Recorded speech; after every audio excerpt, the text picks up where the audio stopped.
everyone, Kathy the Vegan Prepper here, and welcome to a day in my life.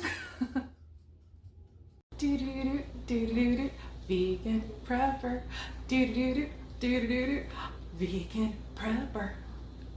Alright, so right now what I'm doing is I'm gonna wipe out my little waffle makers here. I actually ran out of my pancake mix this morning, so that is one of the things I'm going to do today. I will be making up another batch of pancake mix. I want to make another batch of my gluten-free pancake mix, but I might stick with the wheat. I prefer my gluten-free, and I can link both of those videos down below. They're both on the channel, these mixes that I came up with. They're both delicious. I prefer the gluten-free one just because it's more nutritious in my mind, because it's made of quinoa and oats and almond flour.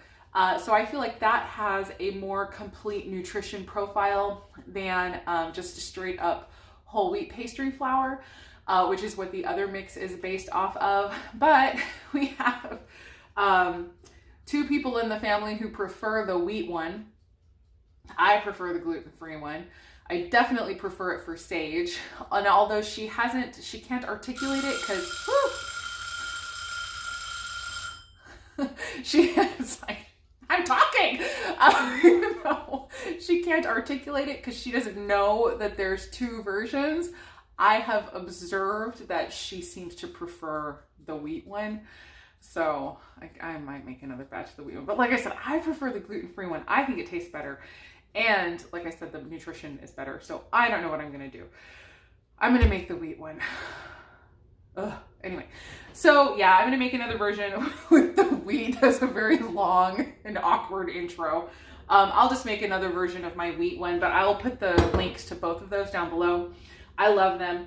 And so also I will just talk briefly. I don't know if my gift list idea video is ever going to get made. Honestly, it's becoming more and more difficult for me to make videos at all lately.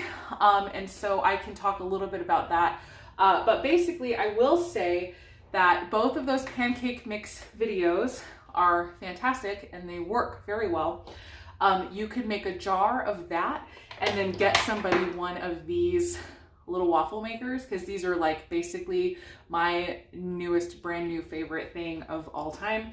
And so right now I have my little wet cloth and I'm getting ready to wipe them out, because like I said, we made waffles this morning.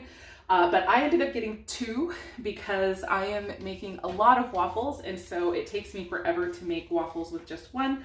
And so I picked one of these up at Target is where I got mine. But they do have these. If you don't have a Target close to you or you don't feel like going, I will leave a link in the description box below. Full disclosure, it is an affiliate link. And so you may use it or not use it at your discretion. Here, let me show you what it is exactly so that you can search it yourself if for whatever reason you don't want to go through an affiliate link. I get it, it's fine. It is the Dash brand. Is it going to show? Dash, and that's the logo, what it looks like. And it's just this little waffle maker. It should only be like $12 or $13, so don't pay more than that. And then I think there's even like 2 packs available.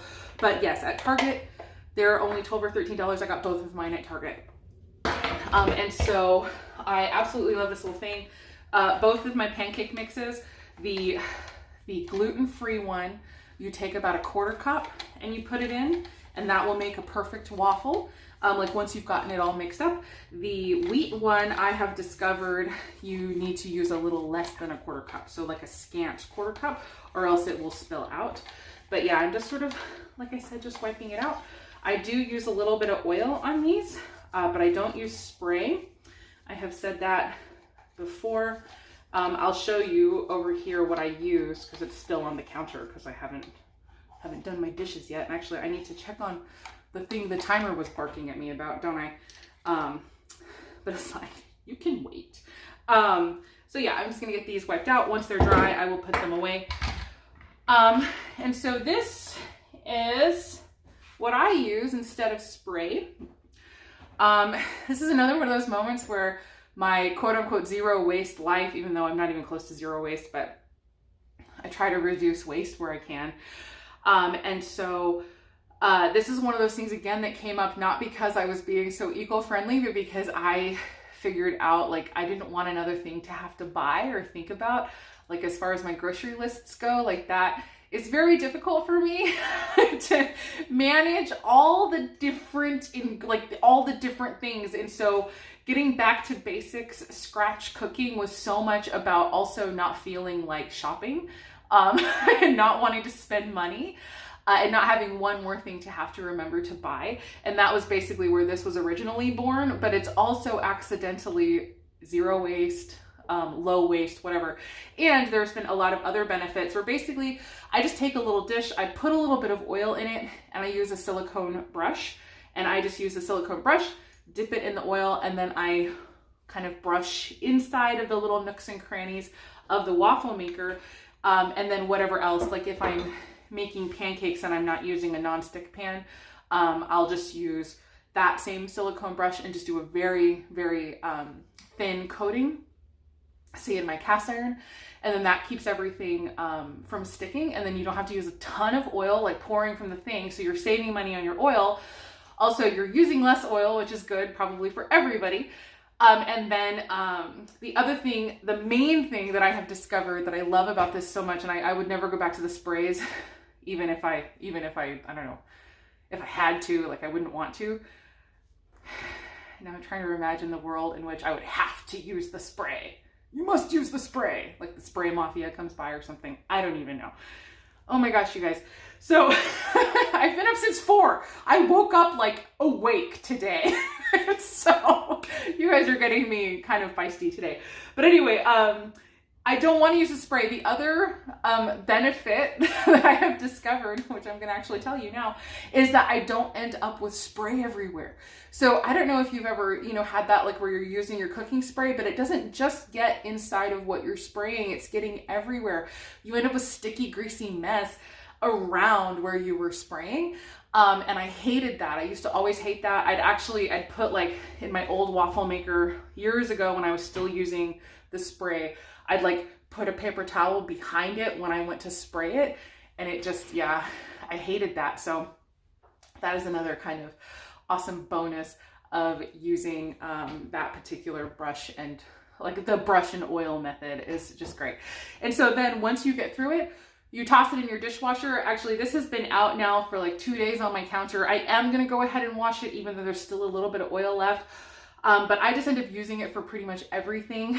And then that ends up working in my house too, because I'm never doing anything with like raw meat or anything like that because I'm vegan, right? So all of the stuff that I'm cooking are things like maybe a slice of toast or a pancake or, something like that, where it's not something that you have to necessarily worry about like contaminating other things. So anyway, it works for me really well. But yeah, then you end up using less oil and yeah, all those things that I already just said. So let me go ahead and pull my tofu out of the oven. That's what that is. It's tofu. All right, here it is. Sage is having a little Thanksgiving lunch at school. And so I'm preparing just, and it's like for the parents to come in. It's currently, as I'm filming, it's the Friday before Thanksgiving of 2022. So she's having a little Thanksgiving lunch at her school, and I'm gonna go in and bring food for us. They're already used to me at this point bringing her food. So that's kind of the way that I deal with it, in case anybody's wondering, like, how do you raise a kid vegan and with stuff going on at school? Basically, I'm just always bringing her own food. And it's funny because even though I didn't raise my other sons vegan, my second son, Elliot, has an anaphylactic peanut allergy. So basically I've been bringing his own food and his own treats to stuff pretty much his entire life as well. So at this point I'm totally used to it. It's just now it's because we're vegan and not because I'm avoiding, the scary heck allergy stuff. So basically I'm making my baked tofu. And so Sage really loves this. She calls it nuggets. It's delicious. A recipe video for this is on the channel. It's like super long and overly complicated, but let me show you what I do now. I used to take a lot of time to like flip stuff. I don't anymore. I'm gonna need both hands.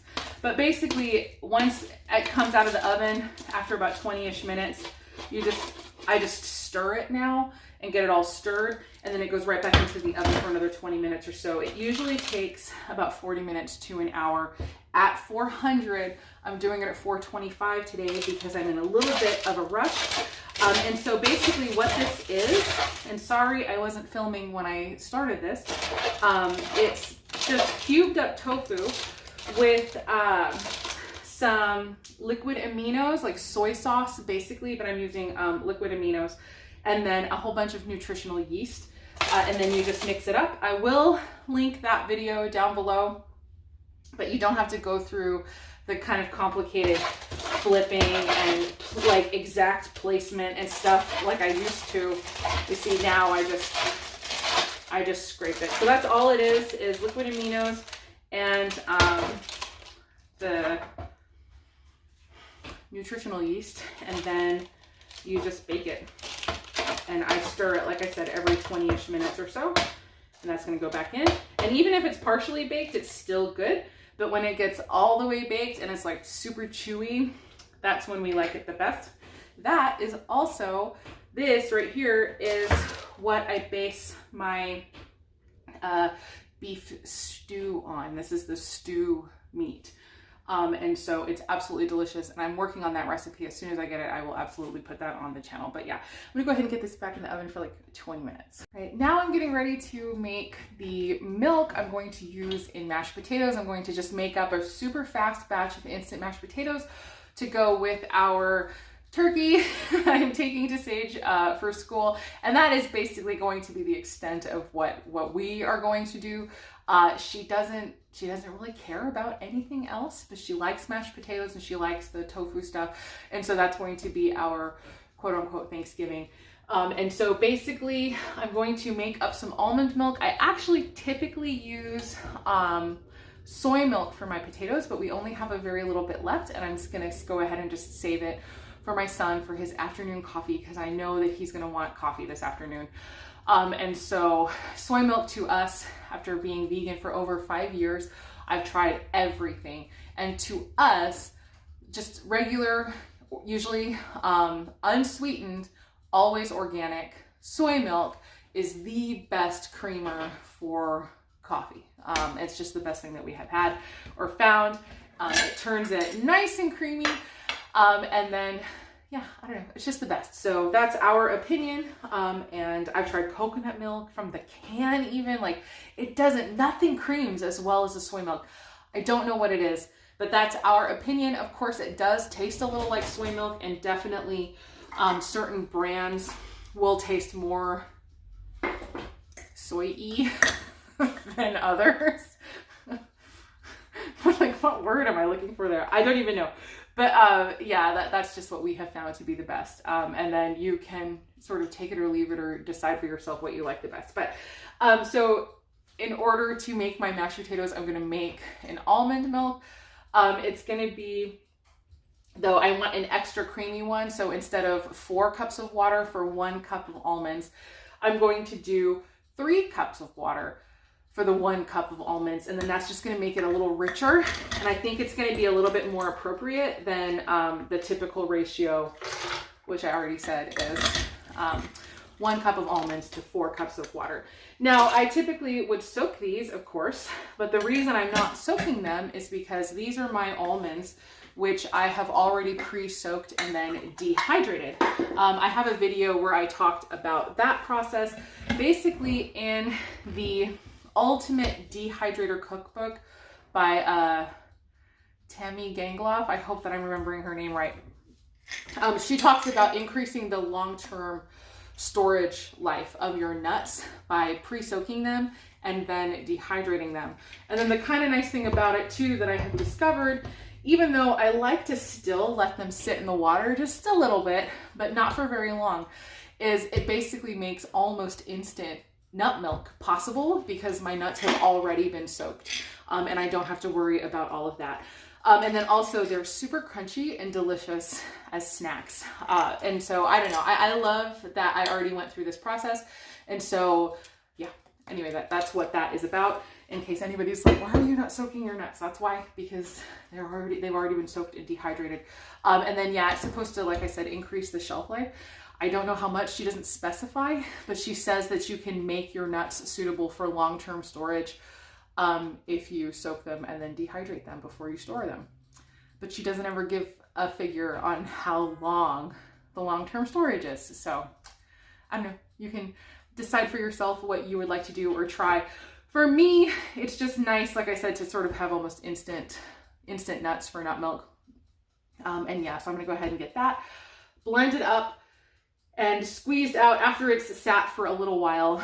And then, yeah, make just mashed potatoes. It's just instant mashed potatoes, nothing fancy, because I don't have a lot of time, so. All right, I've got my bowl and my nut milk bag. This is my favorite bowl. Actually, Adam has had this for a couple years since before we started dating. This bowl is so old. It's well over 20 years old.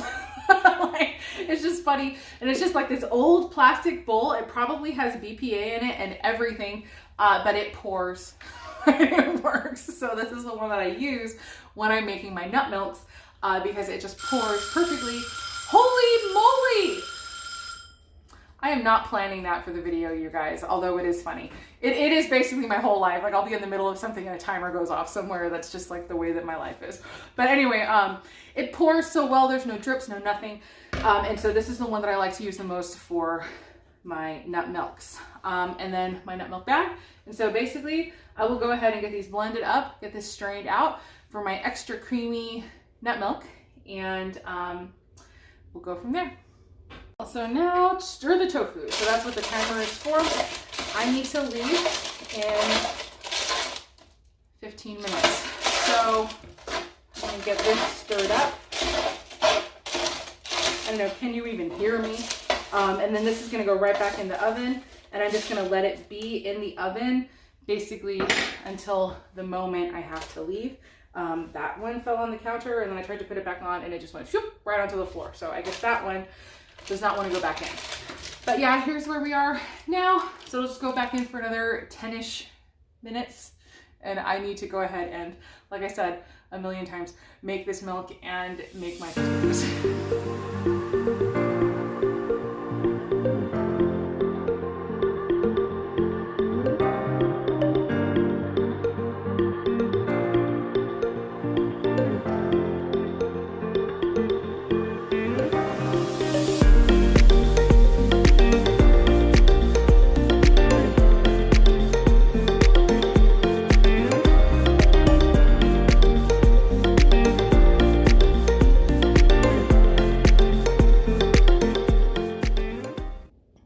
Look at this shenanigans. It's always a risk when you're making nut milk, but it's always still so funny when it happens. Right, I'm not actually going to film the mashed potatoes because I do need to hurry up, but also I was looking for my recipe, like, where did I write it down? Where did I write it down? And I'm running through all these papers and I realized it's on my phone. I put it in Google Keep. It's on my phone. So I actually need my phone, and that's what I film on. So, all right, I'll see you probably after we're home from school. I have been looking for this. It's been in this bucket the whole time. It's my instant mashed potato bucket. So I get my instant mashed potatoes in bulk from Azure Standard, and I just wanted to show really fast that I cut the cooking instructions out and put them on the bucket as well, so I didn't have to worry about keeping the whole package, and I could repackage it in the bucket and then still have the instructions. But yeah, holy moly, I've got to get moving. There is our lunch. All packed up in a little tiffin, and then this is just going to be obviously super simple, and the whole thing itself is just a very short little party. Whoa, that was loud. It's a very short little party thing at her school, so this doesn't have to be a full, fully nutritious meal. We'll get home, and my plan is to have smoothies once we get home. But yeah, I'm going to go ahead and pack this up and take it and head out the door.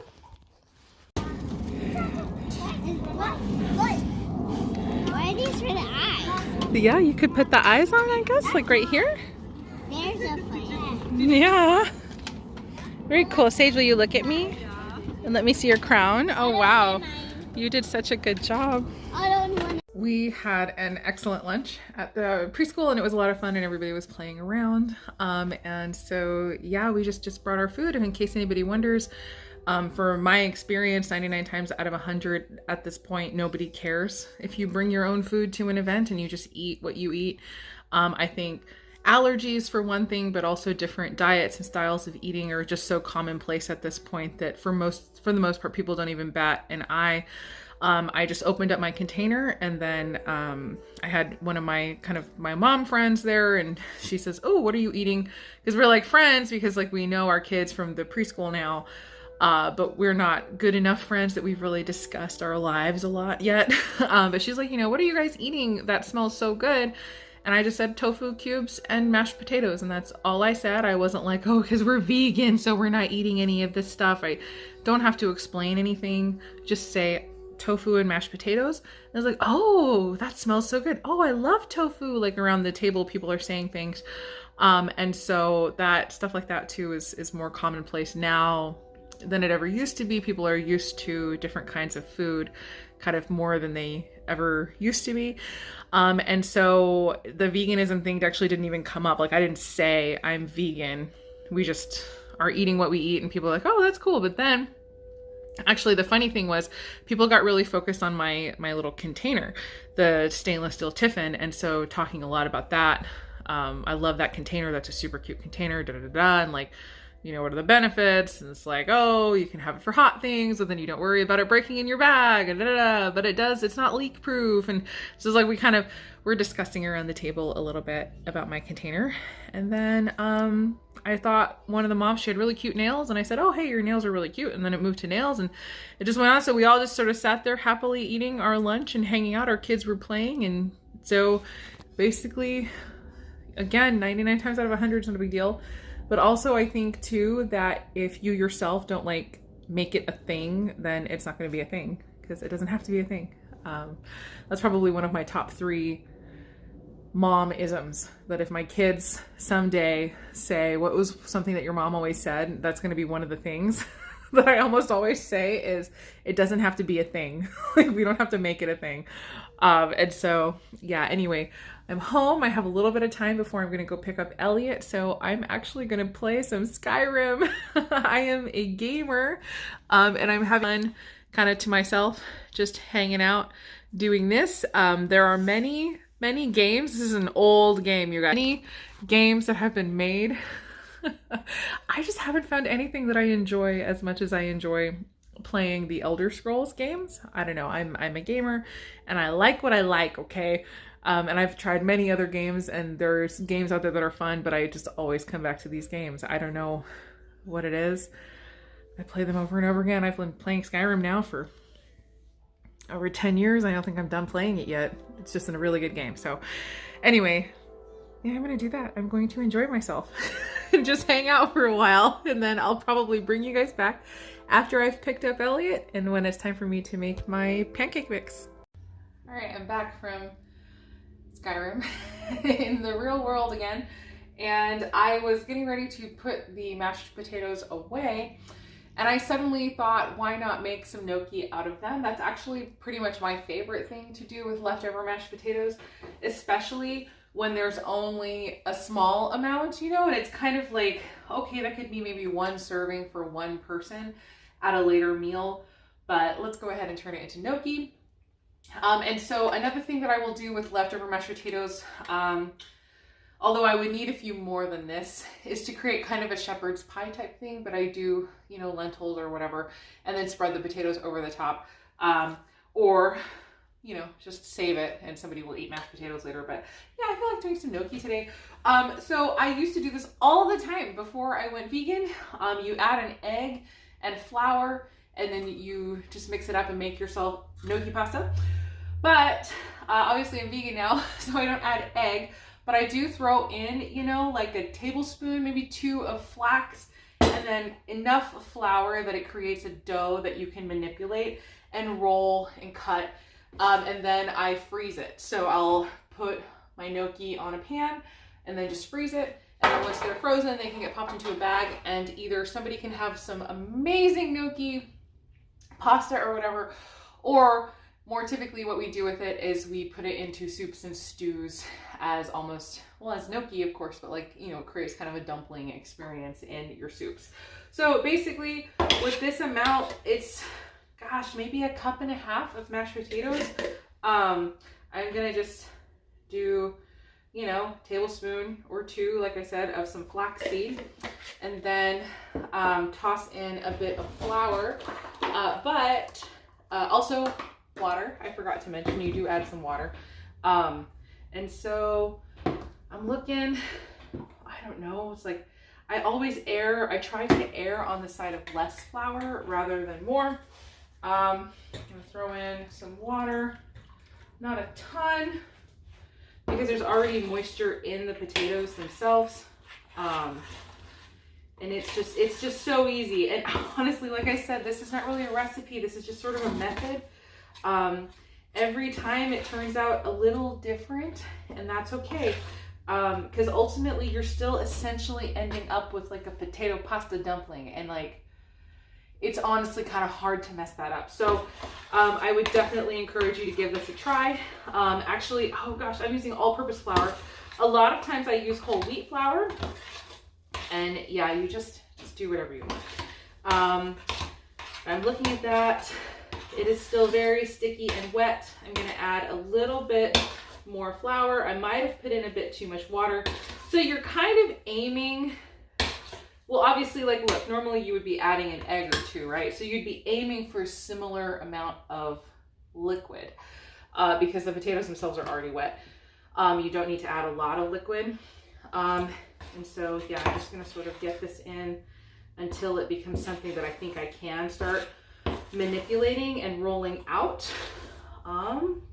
It looks like we are there. So it just basically looks like a dough, right? And that's what you're looking for. These don't have a lot of flavor on their own. I mean, the mashed potatoes are good, but they're better if you add some extra salt, or if the liquid you use, say, was like broth instead. That's also really good. And obviously I'm not like an authentic Italian at all. I don't mean to try to pretend to be. But yeah, I'm gonna just go ahead and get this out on the counter and start working it a little bit.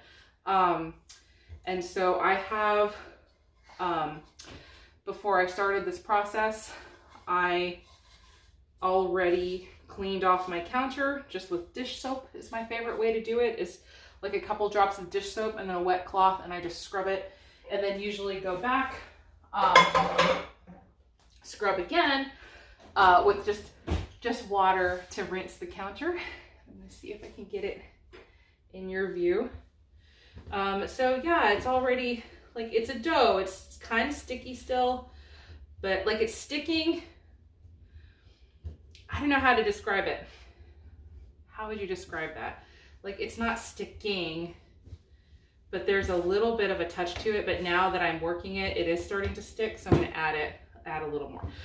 So basically I'm trying to get it to the point where, like, I can still feel it's a nice moist dough in my hands, but it's no longer really sticking.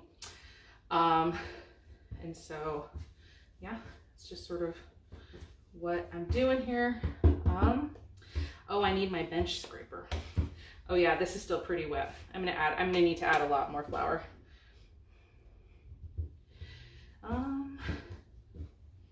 And then, yeah, just sort of keep going until you have something that you can roll and work with.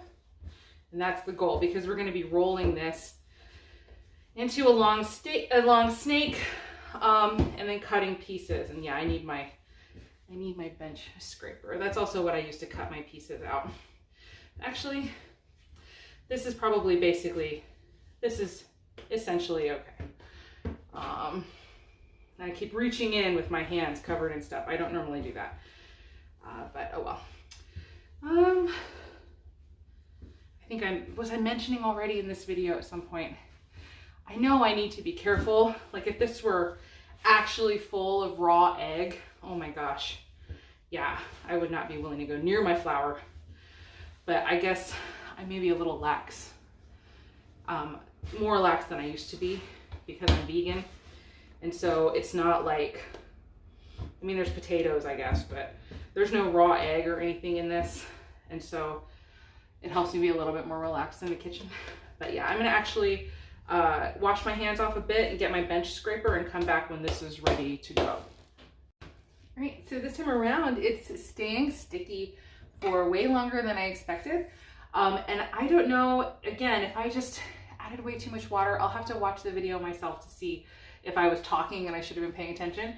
But also I realized this is the very first time I've ever done this with instant mashed potatoes instead of like regular mashed potatoes from real potatoes.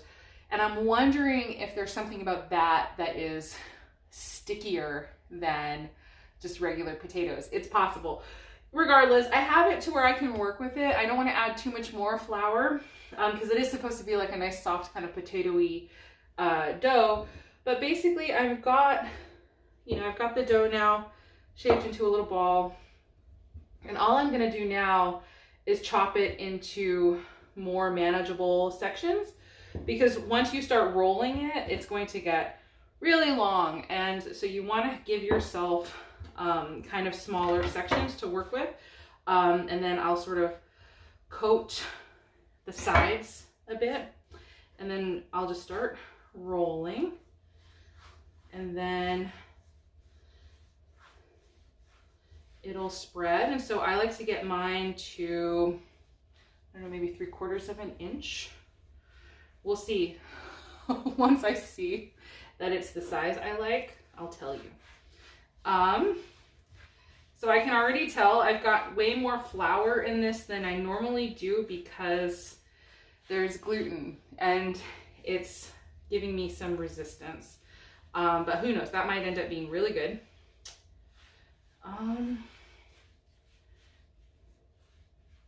And so, yeah, I would say 3/4 of an inch or so.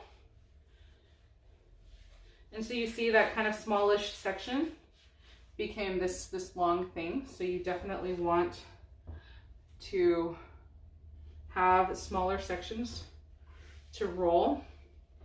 So basically now that I have my snake here that's about 3/4 of an inch thick, I'm going to go through with my little dough, like bench scraper. I don't know, these have a lot of names, but that's what it is. I'm gonna basically try to make 3/4 inch cuts. And so, to my eye, these are perfectly fine as they are. I should have gone left to right as well, I'm realizing, because you can see it better, and you could have seen better too. But now we've got all these little pillows, and so if you want to, go ahead and take all of them and then just roll them just a little bit to get shapes. It's traditional to like put a fork on them or whatever, or you can have, there's actually gnocchi boards that will make kind of a more traditionally shaped gnocchi. I don't, oftentimes, especially if I end up making way more than I expect, like if I'm using more leftover mashed potatoes than I expect to be using, I end up just leaving them like this. Like I don't bother with the rolling even. And so I just sort of do a quick roll and that's how they are. The ones in the store are usually just like a circle. And so, like I said, this is not a super traditional recipe, but it's, you know, I guess if you get the liquid level right, maybe if you're using real potatoes instead of instant, it goes a lot faster than you expect it to. And then once they are frozen, like I said before, you just sort of add them into soups or cook them up. You toss them into a pot of boiling water, and usually within 2 to 3 minutes they will be cooked. Like once they start floating, they're cooked. And so yeah, you can do that in your soups at the very end of when you're cooking your soup, because you don't want these in there for very long. And then also they add a really nice, I guess because of the flour, they'll add a nice kind of richness to the broth, kind of thickness. And so they'll thicken in the broth a little bit, or they'll thicken the broth a little bit, and they end up just being super yummy. So yeah, that's what I just decided I'm gonna go ahead and do with my leftover mashed potatoes. And so yeah, get another bag of gnocchi in the freezer. I'm very very happy to do that. All right, I'm gonna do the rest of this. And I'm gonna need to change my shirt. We're gonna be on wardrobe change number 3 for the day. I should start wearing aprons. I don't like aprons. I just wash my clothes a lot. I forgot, it's been a little while since I've done these, but actually if you go ahead and roll 2 at once and then start doing your cuts, that's just one way to help save yourself a little bit of time. Obviously, you know, assembly lining it a bit, I guess. But yeah, you can cut 2. I've tried to do more than that before to try to save myself even more time, but I find that you have to kind of put them too close together if you're trying to fit like 3 to cut, and then you end up spending so much time shifting the snakes of dough back and forth and trying to separate the things that get cut, or accidentally cutting ones you've already cut off, or you know, like it just ends up becoming kind of too much. But 2 snakes with your little bench scraper is perfect, and that's again just how you can save a little bit of extra time. Okay, so they are all ready to go into the freezer. I would ideally have used a slightly larger pan, or 2 pans, although I haven't ever noticed it being an issue really. As long as they have a nice little dusting of flour, you could go in any one of these and just pick it right out, even though it's touching. And so they're gonna go into the freezer, and they should freeze and they should be just fine. This may not be the only thing I'm freezing today, so I just wanna make sure that I have enough room in my freezer for absolutely everything that I wanna do. But yeah, I'm gonna go ahead and get these into the freezer, and once they're frozen, like I said, they'll go into a baggie. I don't know if you guys are gonna see that part. Okay, Elliot is home now. I'm gonna make a big pot of Earl Grey tea for all of us. And so I use this brand. It's really, like really good. It's a very delicious brand. And I'm just making it in my French press because this is the biggest pot type thing that I own. And it's really nice. I'm smelling it. It doesn't smell like coffee or anything. So it's 100% stainless steel, and I find it doesn't maintain odors like other things will. Like a lot of times if you use coffee, for instance, in your spice grinder, you're using coffee, you're never gonna get rid of that smell out of your spice grinder. You go to grind a spice and your spice is gonna taste like coffee. So I have separate grinders for my coffee and my spices, but this just works beautifully. I can do tea or coffee, and I love it. So it's 100% stainless steel, and it's nice and big and super hardy, and you don't have to worry about the glass randomly shattering like you do with the Bodum. The Bodum brand French presses, I have broken 3 of those as I've owned them over the years, and it's just like I'm not rough with my things, and I just break them. Although I do have one other type that I've had for several years that I haven't broken, and it's a good brand. Grab it. It says it's Mandarin Gear is the brand. Anyway, oh my gosh, it's got so many spots on it. But anyway, this one I've had for several years, and it has not broken. So I don't know what it is with those Bodum ones. It's like you look at them wrong and they shatter. So. But regardless, I knew I didn't want a large glass pot for sure. If I was getting a large one, it has to be all stainless. So that's what I had. Anyway, I'm making tea. It's a very long way to say I'm making tea. Right. Tea is absolutely delicious, right, Sage? Is tea super good? Yeah. So basically, we're going to take a little bit of time now. In a little while, we're going to go on a walk. But right now, I am working on making some jewelry pieces for a show I have coming up. It's a charity show. I just donate jewelry to people, and I do it every year, but I am really behind this year. It's been crazy, so I'm at this point where I have to do 10 pieces a day in order to catch up. Yesterday, I made 10 pairs of earrings. And I have my lips. Oh yeah, you did your lips. Pretty lips, huh? Yeah, and we have that painty and we have that brush. Right. So my mother-in-law sends packages for the kids, and in this Halloween package that she sent to Sage, she actually sent her a few. And Grandma gave me some crafts because it's so made craft. craft. Right. Granny gave you crafts. And Right. so she sent some of these craft kits. And so while I am trying to focus on getting some more pieces done today, so yesterday I did 10 pairs of earrings. Today I'm going to do 10 aromatherapy necklaces like you do with essential oils. And while I'm getting all of that set up and ready to go, Sage will be working on... These was 3 of them. Yeah, Sage is going to work on her own craft while I am working on mine. And so we will maybe come back and we can show what your craft looks like when it's all finished. Yeah, and we have these hangies and we have these eyes.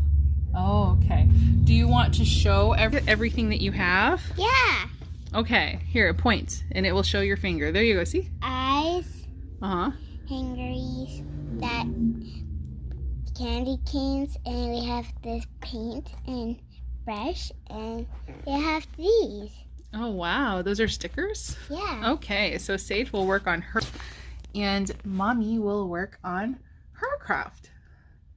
You have to make the eyes, and you have to make that. You have to make these and these. Yes, I will help you. Don't worry. I will help you when you need help. Yeah, because I'll do these. Okay. All right. Then we Bye. will get started. Here's our progress so far. I'm actually, I don't know if it's just because she's my kid or what, but Sage is turning 5 in a couple months.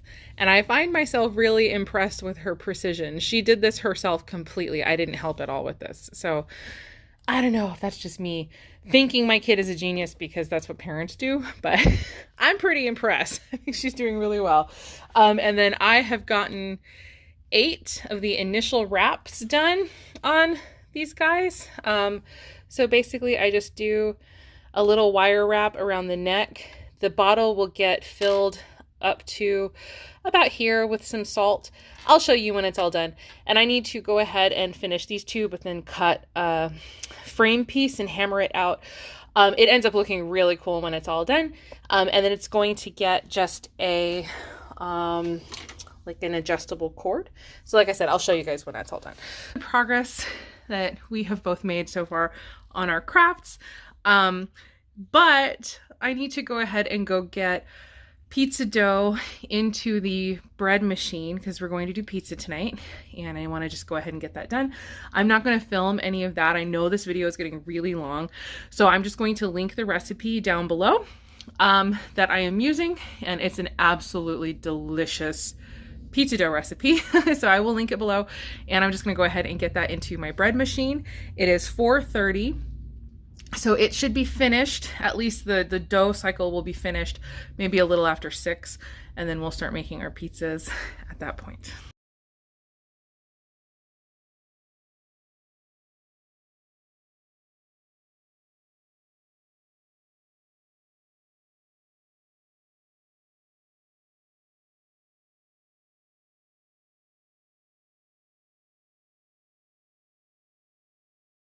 My bread machine is almost finished with my pizza dough. My grandma is coming over tonight to eat with us. Very excited. I'm not going to be doing any of this filming while she's here, so I'm going to go ahead and just tell you what's going to happen, and then I'm going to get this all packed away before she arrives. So I'm going to go ahead and get my sauce made. I will link down below to the video that shows me making these little containers full of the stuff that makes my double batch of omega-3 pasta sauce. The contents of each one of these will be listed in the description of that video. And I have also, now I need to go ahead and make our cheese, quote unquote. I'm using a recipe from this book, 1 Hour Dairy-Free Cheese. It was sent to me by a wonderfully generous and sweet subscriber. She sent me 4 books actually. It was like, so yes, thank you so much. That was amazing of you. And I love this book. There are many substitutions. I need to do a full review video of this book at some point. But for now, just to suffice to say, the mozzarella out of this book has become our new favorite cheese, like ever, fake cheese ever. And I love that it's basically still whole ingredients. The one that I'm doing is based in almond flour. She originally does macadamia nuts, but she provides substitutions for pretty much everything that she puts in a recipe. And so you can really craft it based on your own dietary needs and what you have on hand. There's a lot of super detailed pictures that show you all of the steps for every process, and it truly is very fast. So I'm going to blend this up really fast. I'm not putting any of the thickener in. So I thought that this was not going to be something that would hold on toppings because it's essentially a sauce I'm drizzling onto the pizza. But when it bakes, it actually forms a crust and it does hold toppings. It's crazy to me. It's really neat how it happens. And then when you're biting into it, you're not getting that kind of overly oily, greasy feeling that you can get from vegan cheeses where they like coat your mouth in weirdness. You know, cheese is something that vegans still need to work a lot on. It's just like there's a lot going on there. And that it doesn't have any of that because it's essentially just a sauce. But the taste is phenomenal. And like I said, this is our favorite mozzarella cheese now. The best tasting cheese that we've ever had on, like fake cheese that we've ever had on a pizza. I still have not tried adding the thickener yet to see how it turns out as like a solid cheese, but all of that is forthcoming. But I'm just gonna make the sauce version tonight because I'm also kind of running out of time and I need to just do the version where I just blend it and then I can just pour it over the pizza rather than the one that I have to do cooking with. So yeah, sauce in one pot, it's gonna be super fast. Cheese blended up in the blender, and then dough made for pizzas, and yeah, it's gonna be great. So I'm not gonna do any formal filming, but I will take some covert filming shots of finished pizza for you so that you can see what it looks like. And that will probably end up being the end of this video. So yeah, hopefully you enjoyed that. I never did get to my pancake mix. I'm still linking those down below. I might still end up getting it done tonight, but like I said, I think I'm just gonna sort of wrap up filming and get dinner ready for everyone, for my grandma. And yeah, because I still have some toppings to prepare. We've got pineapple to cut up. Cheese is absolutely optional when it comes to pizza, but pineapple is not. Fight me. Okay. All right. I guess that's it. So, oh, there's my dough. I talked to the end of it. So as always, I hope the rest of your day is good and your life stays wonderful. Thank you so much for watching. See you guys later. Bye.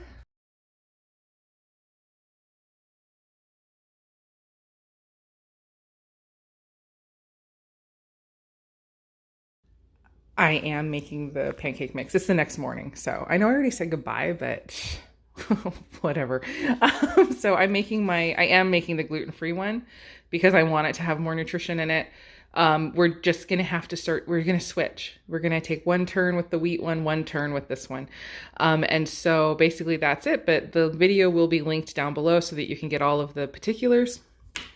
And then I am absolutely going to have to make another batch of baking powder for my recipe, and there's my baking powder recipe. I also have a video on my baking powder, which you can check out. I'll put that in the description below as well, but this is likely all you need. The arrowroot starch, you can switch out for tapioca or